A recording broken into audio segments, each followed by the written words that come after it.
Well, the Saints haven't named their starting quarterback yet, but Jameis Winston looked great last night against Jacksonville. Boy, it's amazing. We'll go, it's preseason, don't overreact. And then it's a preseason game, and then we overreact. Jameis Winston, he looked great last night. Taysom Hill looked inconsistent. The Saints, they've found the successor to Drew Brees. Slow down. It was Jacksonville against the Saints. Here's the problem. We don't slow down. There's no stop sign here. And if there is, we glide through the stop sign. Jameis Winston can look good. He has looked good. He can look bad. He's looked bad. I like Jameis Winston with Sean Payton. He does have a great arm. He has questionable throws. He's going to have questionable throws. They plagued him in Tampa. He played for Bruce Arians, and they wanted to have an offense that you're not going to risk it, then there's no biscuit. Okay, you're kind of asking for turnovers there. Make something happen. Well, fans in New Orleans, I guess you have reason to be excited, maybe relieved. How about that? Because there's still a lot of unknown in the post-Drew Brees era, because how do you replace one of the more productive quarterbacks in NFL history? Jameis is only 27, so he has a chance to be more than just a bridge quarterback. He does have talent, and maybe New Orleans is the place that he can put it all together. I'm not all in on Jameis. I did tell you that I thought he was going to be the starting quarterback this year. I'm just not anywhere near all in on Taysom Hill. I am as a football player, but not as a quarterback, because he is inconsistent. And I do like him being in there as a tight end, a return man, a running back, a wide receiver, whatever it is, because I do think he serves a purpose here. Plus, factor this in, I believe he's the fourth highest paid player on that team. He's going to play. He's just not your starting quarterback, in my opinion. But let the overreacting begin or continue. Jameis Winston will keep both teams in the game. But if you have Sean Payton and he can simplify the offense there and try, it's hard to tell somebody to not be as aggressive as they were in high school, in college, and when they got to the NFL. He does make some throws where you go, okay, he can do it. That's not a ringing endorsement. Okay, he can do it. And he threw 30 touchdowns. Yeah, and he threw 30 interceptions. Yeah, I have to say this. I mean, his completion percentage, if you factor in interceptions, it's probably an NFL high. But he giveth and he taketh away. And that's really going to be the key for the New Orleans Saints. And this has to drive Sean Payton crazy because he would love to have Taysom Hill as his starting quarterback. In my opinion, you know, you follow that Trey Lance in San Francisco, Lamar Jackson in Baltimore, get that mobile quarterback, that guy who can do a lot of different things.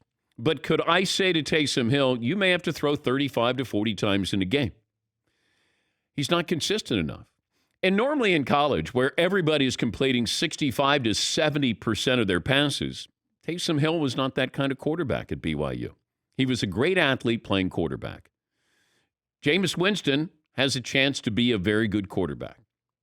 But that doesn't mean he will, because there's too much Brett Favre in him, and he's not good enough to be a Brett Favre-like quarterback. He wants to make something happen. He's aggressive. But in the NFL, you got to be smart. You got to start there. Be smart. Know what you can do, when you can do it. And that's why I thought if Sean Payton can help him, then he has a chance. And so far we've seen that. But this isn't, you know, you can't go, yeah, I've seen enough. I know that he's the guy. It was still Jacksonville you played against. By the way, my biggest concern with Trevor Lawrence is, who is the offensive-minded guy, the offensive coordinator, the guy that you go, he'll be the QB whisperer? That's my biggest concern with Trevor Lawrence. You know, you got to make something happen here. And that offense does not look good. They don't look like they're a real competitive team right now. And I know it is preseason, so I can't go, don't overreact here, but then I'm overreacting here. I'm just looking at the warning signs here, because Mac Jones has Josh McDaniels. Trey Lance has Kyle Shanahan. Like, that's really important to have those guys who can help you. I know, Justin Fields in Chicago, so now that head coach is going to be good for this quarterback, but maybe he wasn't good for other quarterbacks. And Matt Nagy, even though he's an offensive-minded guy. The Jets, Zach Wilson, even though they don't have a veteran backup, they do have a great offensive-minded coordinator in Mike LaFleur, Matt LaFleur's brother with the Packers, and is considered a very bright offensive guy. Like, you have to have that. And you have a rookie quarterback going in there, and that's what I wonder about with Urban Meyer. Because Urban's not that guy, but who is that guy who will help these quarterbacks? And last night, Trevor Lawrence, I got the feeling that it felt like there were maybe 12 or 13 players for the Saints defense. Or maybe there were like 9 or 10 offensive players for the Jags. Because it felt like whenever Trevor, he was running for his life here. But you got to protect your quarterback.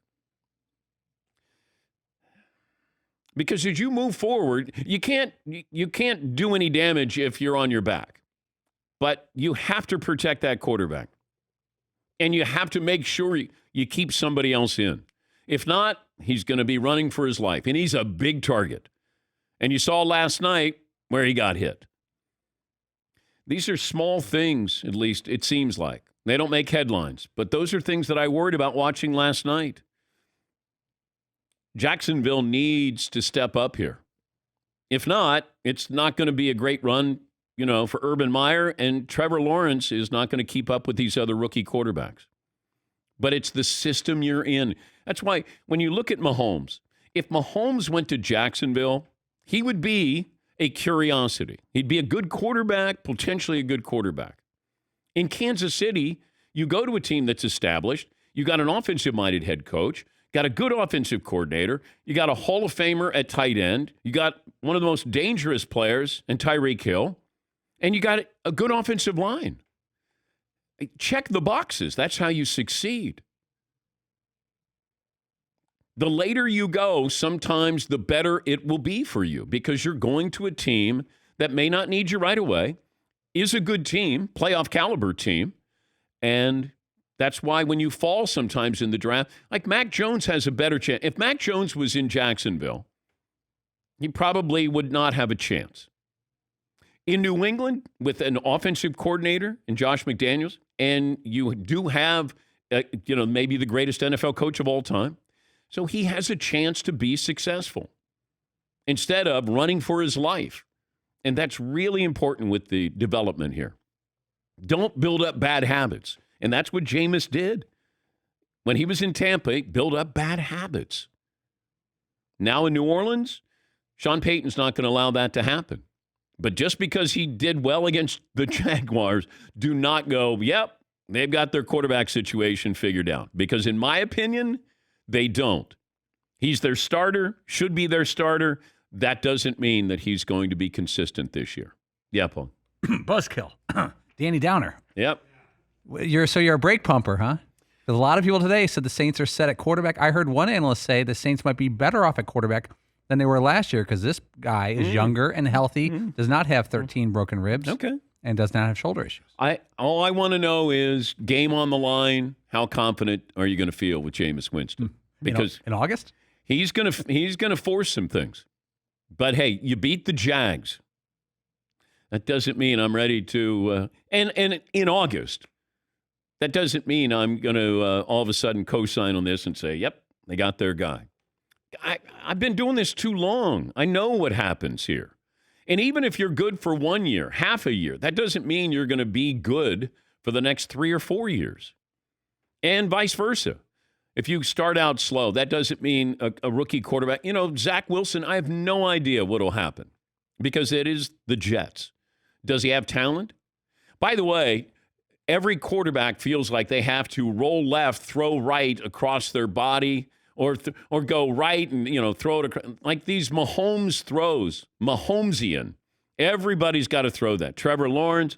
Remember Zach Wilson on his pro day? Like it was really important that he could roll left, throw back right, 50 yards. Oh, my God, he's Patrick Mahomes. Okay. All I know is you can try that.